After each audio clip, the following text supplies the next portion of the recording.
Students यहाँ पर देख सकते हैं कि 2 ब्लॉक गिवन है हम लोग, और यहाँ पर 50 न्यूटन फोर्स और 100 न्यूटन फोर्स एक्ट कर रहा है इस पर, और हम लोग को फोर्स बताना है कि दोनों बॉडी के बीच में कितना फोर्स लगेगा और वॉल कितना फोर्स इस पर लगा रहा होगा, नॉर्मल फोर्स इस पर कितना लग रहा होगा।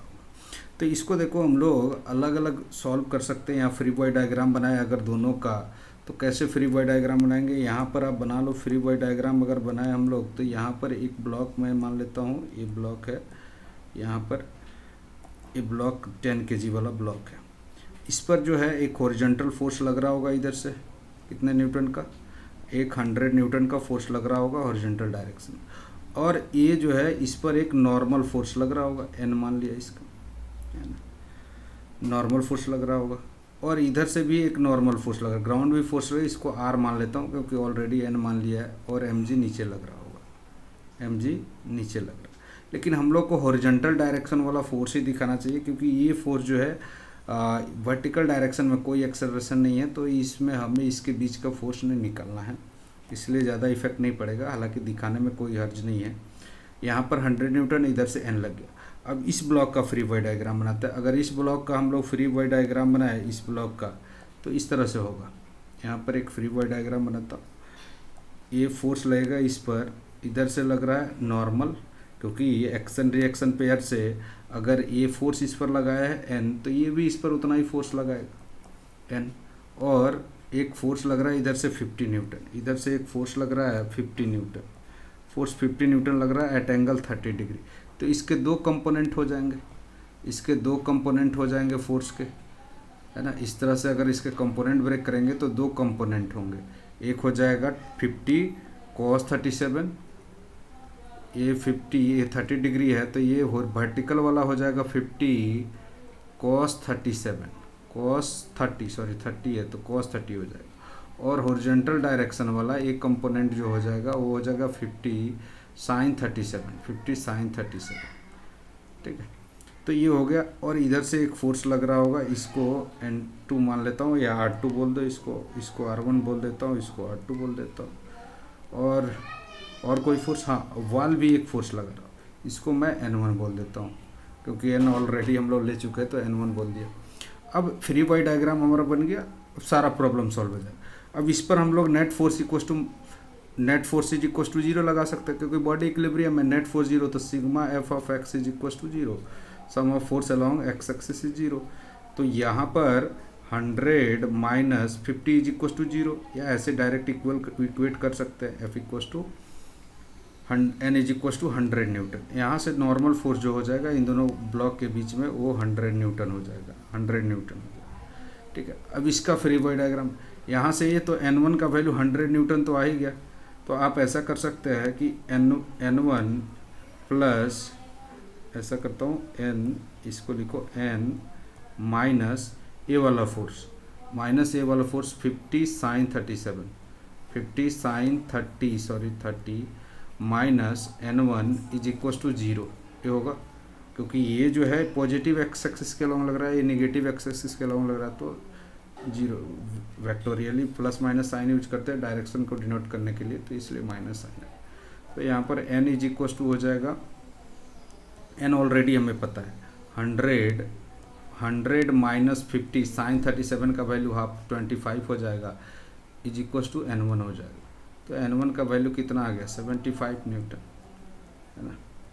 और हम लोग यहाँ से R भी निकाल सकते हैं, R का वैल्यू अगर निकालना हो तो force along y axis is equal to 0 कर सकते हैं, R2 का वैल्यू निकाल सकते हैं। तो वहाँ पर ऊपर से कितना फोर्स लग रहा है, ये फोर्स लग रहा है ऊपर से 50 cos 37, 50 cos 30, 50 cos 30, 50 cos 30 downward direction में माइनस ले लेता हूँ, 50 cos 30, और माइनस mg नीचे लग रहा होगा, जो भी वैल्यू होगा mg is equal to R2 हो जाएगा, प्लस R2 ऊपर की तरफ है तो plus R2 is equal to 0 put कर देंगे, नेट फोर्स 0, क्योंकि डाउनवर्ड हमने इसलिए लिया क्योंकि ये निगेटिव डायरेक्शन y डायरेक्शन में है, तो माइनस साइन यूज कर लिया यहाँ पर डायरेक्शन के लिए, प्लस माइनस यूज कर सकते हैं डायरेक्शन।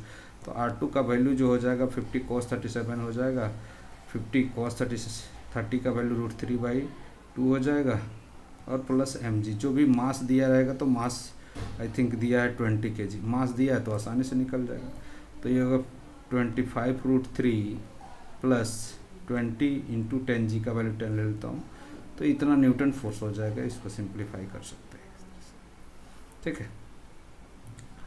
अब आते हैं नेक्स्ट क्वेश्चन जो है स्टूडेंट्स, ये जो है इसमें हमें टेंशन पूछा है T1 T2 T3 सिचुएशन दिया है। यहाँ पर हमसे टेंशन पूछा है कि T1 T2 और T3 बताओ कि कैसे हो, है ना।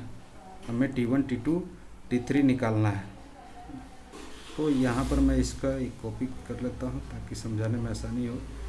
यहाँ पर देखिए, अच्छा ब्लू कलर से विजिबल होगा, नहीं विजिबल हो रहा है।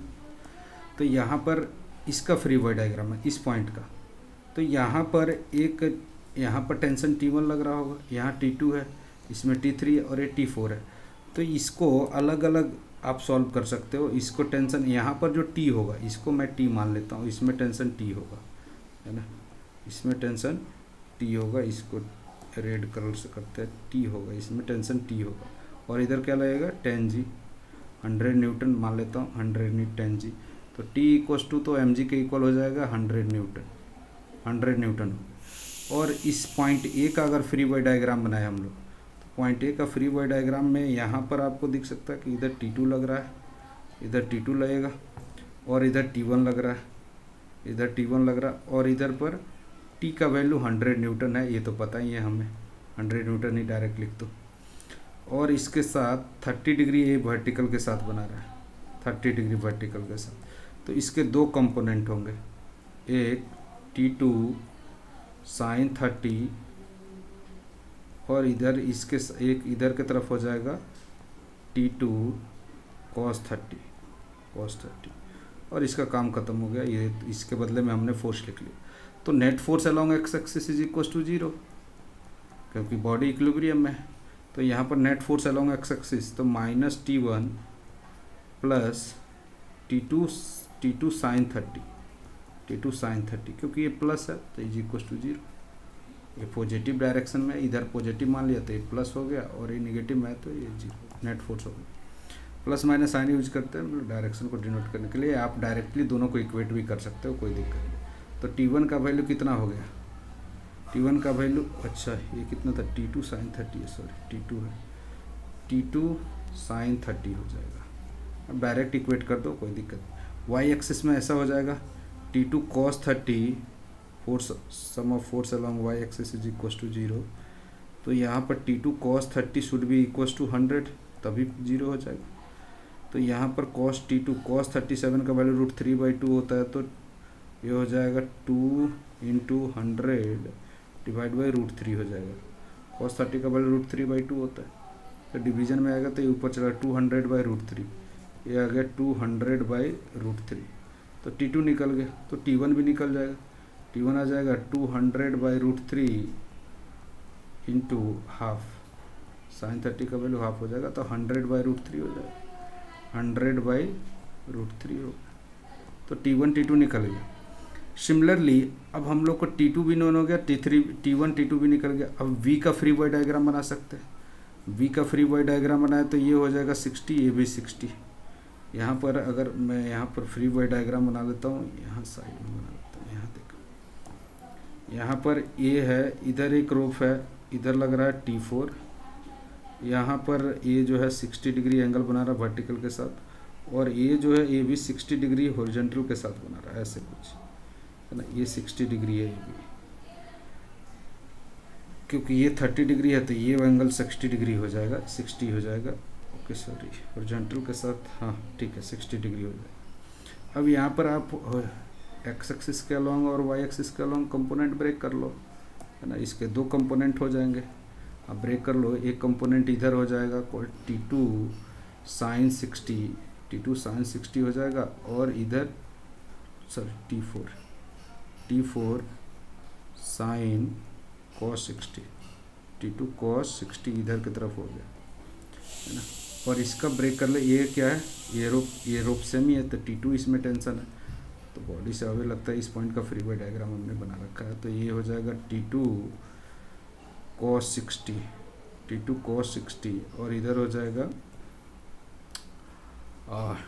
T2 sign 60।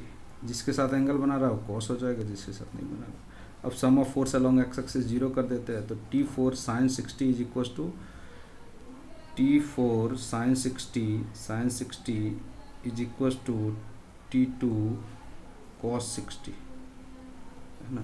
तो ये हो जाएगा T4 is equal to T2 sin 60 by cos 60 हो जाएगा, cos 60 tan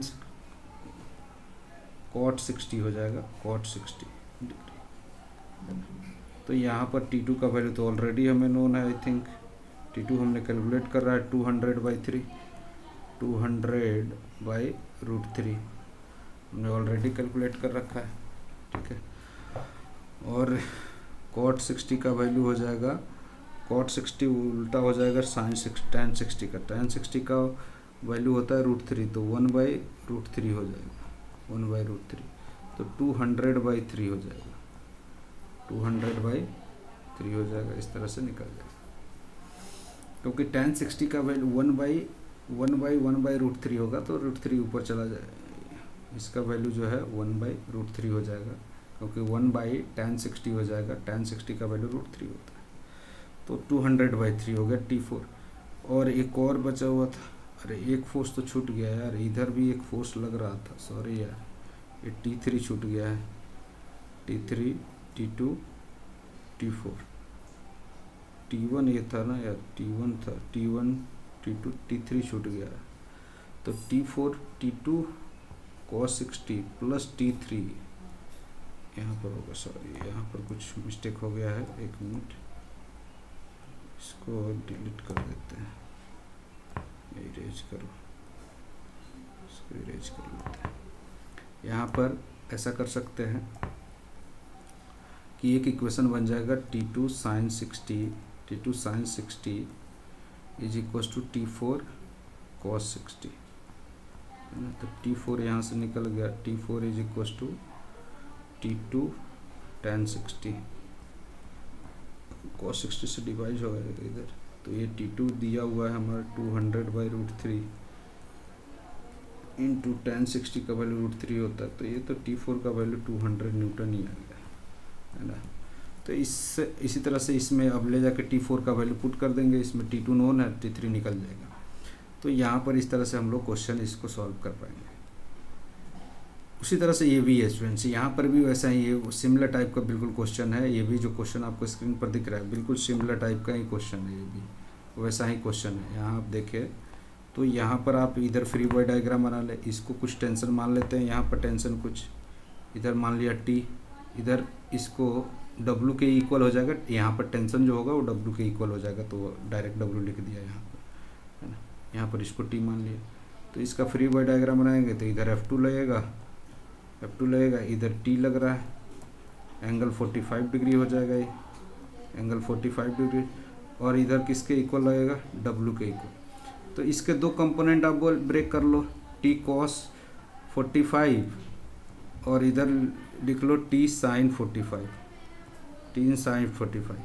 और दोनों को इक्वेट कर दो, फोर्स अलोंग एक्स एक्सिस और फोर्स अलोंग वाई एक्सिस जो होगा सम 0 होगा, यानी ये फोर्स इसके इक्वल हो जाएगा और ये फोर्स इसके इक्वल, फिर उससे T निकल जाएगा, फिर इसका फ्री बॉडी डायग्राम बना लेंगे, इसके भी कंपोनेंट ब्रेक करके हम लोग सॉल्व कर सकते हैं। इसका भी फ्री बॉडी डायग्राम मैं बना देता हूँ, देखो यहाँ पर इसका फ्री बॉडी डायग्राम अगर बनाओगे तो यहाँ पर एक टेंशन लगेगा, इसको T2 बोल दे रहा हूँ, इसको बोल दिया, इधर जो टेंशन लग रहा है उसको हमने T बोल दिया, है ना, क्योंकि वही फोर्स रोप है।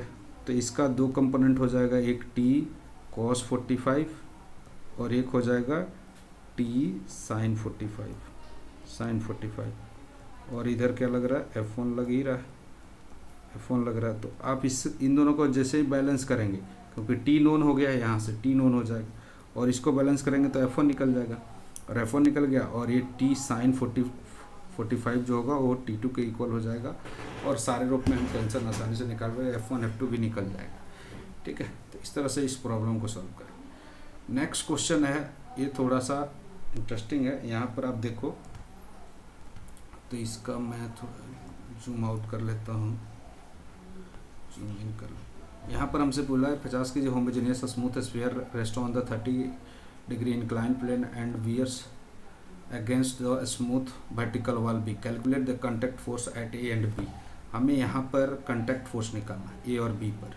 तो यहाँ अगर फ्री बॉडी डायग्राम बनाए यहाँ पर, तो एक नॉर्मल यहाँ लगेगा ऐसे, यहाँ पर नॉर्मल ये लगाएगा ऐसे, इसको N1 मान लेता हूँ, और एक नॉर्मल ऐसे लगेगा इसके परपेंडिकुलर, जो सेंटर से ही पास होगा N2, क्योंकि जो भी नॉर्मल होगा वो सेंटर से ही पास होगा, रेडियस नॉर्मल होता है। और एक mg नीचे लग रहा होगा इस पर। 3 हो गए। अब एंगल हमें बस डिनोट कर देना है कि कौन सा एंगल कितना होगा। यहाँ पर देखें तो यहाँ पर ए जो है आपको, यहाँ पर एक मिनट, यहाँ पर ऐसे एक नॉर्मल, ये जो नॉर्मल लग रहा है मैं इसको ऐसे एक्सटेंड कर दे रहा हूँ पैरेलली, इसको इधर, या लामिस थ्योरम से भी कर सकते हैं इसको आसानी से, mg, और इधर लग रहा है एक N2, एक N2 लग रहा है, ये N1 है, और इधर mg लग रहा है। और हमें एंगल पता है ये वाला, ये जो देखो एंगल जो हो जाएगा हॉरिजॉन्टल के साथ, ये एंगल देखे तो ये हो जाएगा 30, तो ये भी 30, तो ये 60 हो जाएगा। हॉरिजॉन्टल के साथ ये 60 डिग्री हो जाएगा, हॉरिजॉन्टल के साथ 60 डिग्री।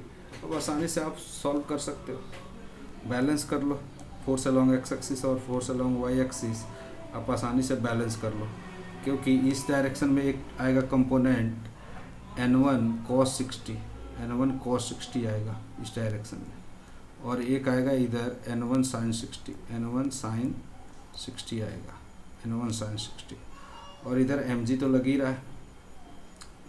और बैलेंस कर देते हैं, horizontal force along X axis is equals to 0 sum of force. तो यहाँ N1 cos 60 should be equals to N2, है ना, और N1 sin 60 N1 sin 60 is equals to mg, N1 sin 60 is equals to mg। तो यहाँ पर ये हो जाएगा N1 का वैल्यू हो जाएगा sin 60 का वैल्यू √3/2 हो जाता है, तो mg डिवाइड बाई √3/2, 2 ऊपर चला जाएगा, 2mg/√3 हो जाएगा। और यहाँ पर इसमें ले जाकर पुट कर देंगे N1 का वैल्यू, N1 का वैल्यू अगर हम लोग पुट कर दें तो ये हो जाएगा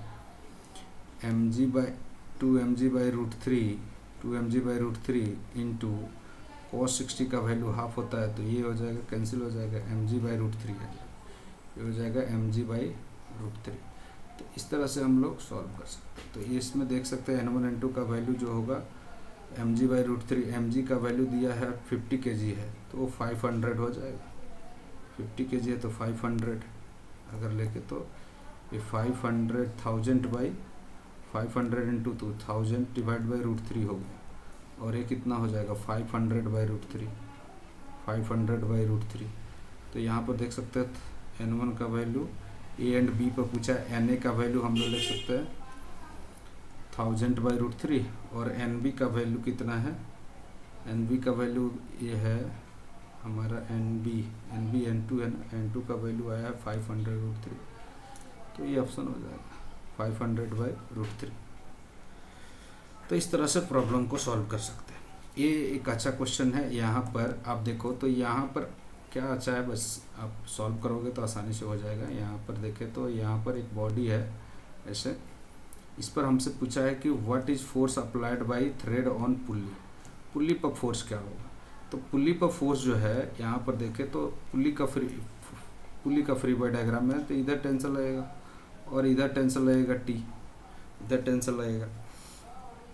तो हम लोग को एक टेंशन यहाँ पुल्ली पर, एक टेंशन इधर लग रहा है, एक टेंशन इधर लग रहा है, और दोनों के बीच का एंगल कितना हो जाएगा, ये 30 डिग्री है, ये 30 डिग्री, और ये है 90 डिग्री, क्योंकि ये 30 ये 60 90, तो इसका 90 होना पड़ेगा, ये एंगल 90 डिग्री हो जाएगा। 90 + 30 कितना हो गया 120 डिग्री। तो आप कंपोनेंट ब्रेक करके करो, या आपको पता है कि अगर दो वेक्टर ए और बी अगर थीटा एंगल पर होते हैं तो हम लोग डायरेक्टली लगा देते formula, resultant is equal to √a² + b² + 2ab cos theta, a² + b² + 2ab cos theta, ये लगा देते हैं, ठीक है। तो यहाँ पर ये हो जाएगा t² + 2 into t into cos 60 का वैल्यू cos 120 का वैल्यू होता है -½ तो ये क्या हो जाएगा, माइनस हाफ जो है ये 2 से 2 कैंसिल हो गया, माइनस टी स्क्वायर हो जाएगा, ये माइनस टी स्क्वायर एक टी से कैंसिल हो गया, ये टी के इक्वल है ना। तो ये जो नेट फोर्स इस पर लग रहा होगा वो किसके इक्वल लग रहा होगा, टी के इक्वल रहेगा। और टी किसके इक्वल है, टी यहाँ पर एम जी के इक्वल है, तो यहाँ पर टी एम जी के इक्वल है तो टी एम जी के इक्वल हो जाएगा। इस ऑप्शन में जो है I think M G, D option correct होगा, एम जी लगेगा। नेक्स्ट क्वेश्चन ये अच्छा है, यहाँ बच्चे मिस्टेक कर देते हैं गलती से। यहाँ पर पुल्ली का भी मास दिया है स्टूडेंट्स, यहाँ पर बोला है कि ये block small mass m supported to the block of mass m shown in the figure, find the force exerted by the clamp is given। तो यहाँ पर क्लैम्प कितना फोर्स लगाएगा, यहाँ पर देखें तो ये जो है क्लैम्प है, इधर एक mg लगेगा, कैपिटल mg लगेगा, जो टेंशन के इक्वल हो जाएगा। यहाँ पर जो भी टेंशन होगा, यहाँ पर एक टेंशन T लग रहा है और इस पर टेंशन T लग रहा है, और एक पुल्ली का खुद मास है, इसका भी मास mg है। तो अगर देखें तो इस पुल्ली पर फोर्स जो लग रहा है इधर कितना हो जाएगा, अरे टी mg के इक्वल हो जाएगा, टी किसके इक्वल हो जाएगा, mg के, इसका फ्री बॉडी डायग्राम से। तो इधर लग रहा है कैपिटल mg, यहाँ पर कैपिटल mg लगेगा, और इधर एक तरह लग रहा है स्मॉल mg, और यहाँ टेंशन लगेगा T, इधर टेंशन लगेगा T। अब यहाँ पर आप डायरेक्टली इक्वेट कर सकते हैं कि यहाँ पर देख सकते हैं कि एक फोर्स इधर लग रहा है एक्स डाउनवर्ड डायरेक्शन में, capital M plus small m into G लग रहा है, और एक फोर्स लग रहा है इधर, कितना हो जाएगा mg के इक्वल, कैपिटल mg के इक्वल लग रहा है। तो रिजल्टेंट हम ऐसे ऐड कर लेंगे, दोनों वेक्टर को क्या करेंगे, ऐड कर लेंगे, रिजल्टेंट हो जाएगा। पाइथागोरस थ्योरम से हम लोग नेट फोर्स निकाल सकते हैं, नेट फोर्स का मैग्नीट्यूड अंडर रूट ए वाला force capital M plus small m into G का होल स्क्वायर, तो इतना स्क्वायर इंटू जी कॉमन कर लेंगे, बाहर ही कर लेते जी स्क्वायर, तो जी बाहर कॉमन आ जाएगा, प्लस क्या हो जाएगा mg।